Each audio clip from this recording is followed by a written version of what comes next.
All right, guys, welcome back to just a real quick video this morning.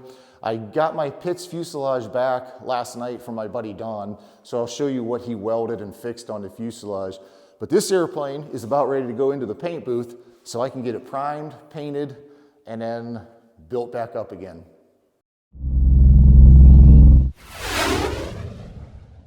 There were 3 areas on here that needed some welding. The first one was this little tab right here. The weld was broke right there, so he welded that back on. Now the main thing was the break in this tube up here where the fuel tank mount is. The fuel tank sits right here, and you have these 4 mounts, 1 on or 2 on each side, and there's straps that go from here around the tank and then around the bottom of the tank, and that's what holds the tank on. The original builder just took this little tube right here. There's a bolt that goes vertically down here, and he just welded this tube onto the longeron here. And what happened was this pulled away and broke around the weld. So all 4 of these are fixed. There's only this one that was broke, but what he did was, I'll show you over here, he didn't just re-weld it.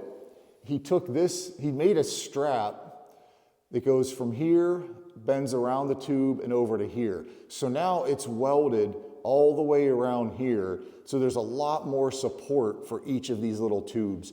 So those will never break again. So that's kind of nice. That's all fixed and ready to go. Then the other thing he fixed was, it's a little bit hard to see, but I think I can put the camera down here, is this piece right here. Now this is just a thin piece of steel. It's non-structural. It's basically just the mount for the aluminum panel on the bottom of the plane.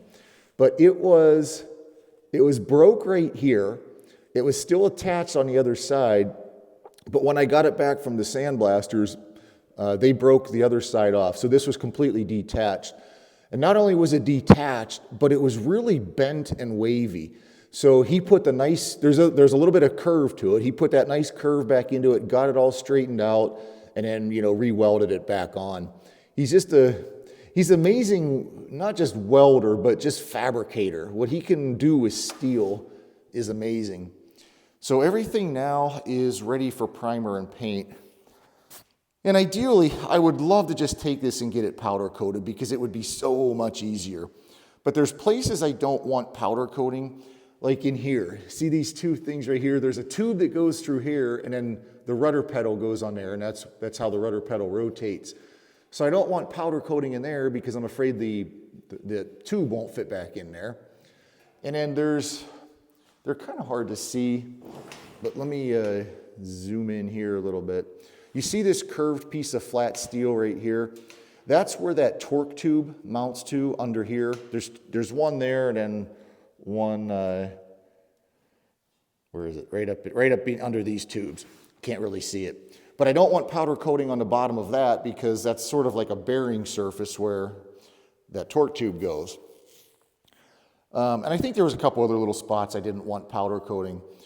And the problem is they can tape that off and spray everything and not powder coat it.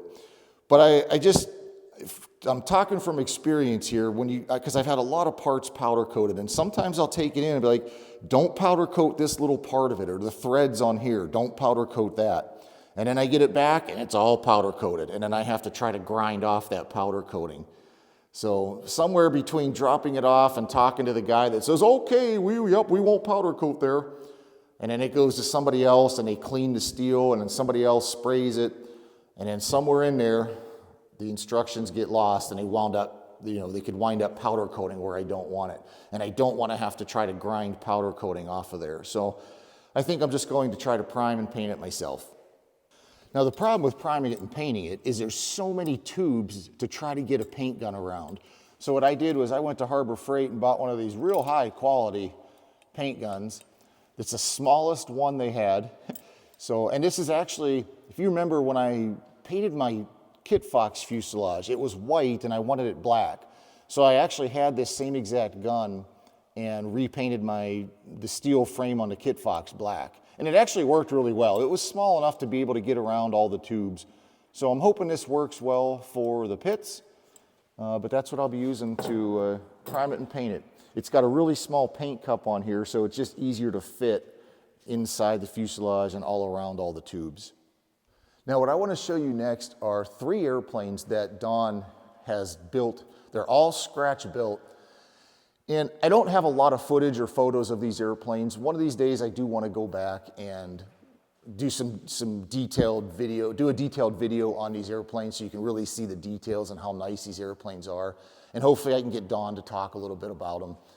So the first one is a Fokker triplane. Now he designed, or not designed, but he built this airplane from the original Fokker plans that he got from Germany. And so everything is exactly like the original one would be. And what's kind of funny is even all of the placards and switches and everything are written in German. And when he had the FAA inspector come out to inspect the airplane, he wouldn't sign it off because you couldn't read any of the placards. So what he did while the inspector was there is he just cut up some masking tape, wrote it in English, re-placarded everything, and the FAA inspector signed it off. He's flown the airplane a couple times. He says it's a really, really bad flying airplane. I don't remember exactly the stories he was telling, but it was something like if you want to turn left, you have to move the ailerons to the right and left rudder or something like that. He says it's just a crazy airplane to fly. So he's only flown it a few times. And then the other airplane here, this biplane, is an airplane that he designed and built himself.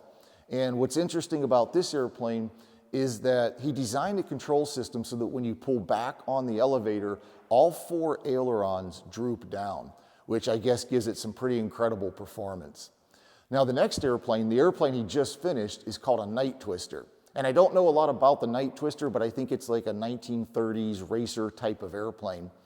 So again, he got some original plans, built this airplane, and it's absolutely beautiful.